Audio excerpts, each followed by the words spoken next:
ianao dia tsy miaraka mampiasa jirama miosina ny maloto sy ny miatona eny amin'le herinaratra zay mahafaty reny mpiasa ny mirisika an'izany na dia tsy misy fitaovana aza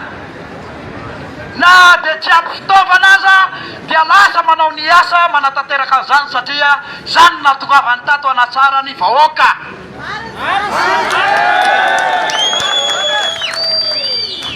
ka androany tsy resaka ambony latabatra trony ny ilainy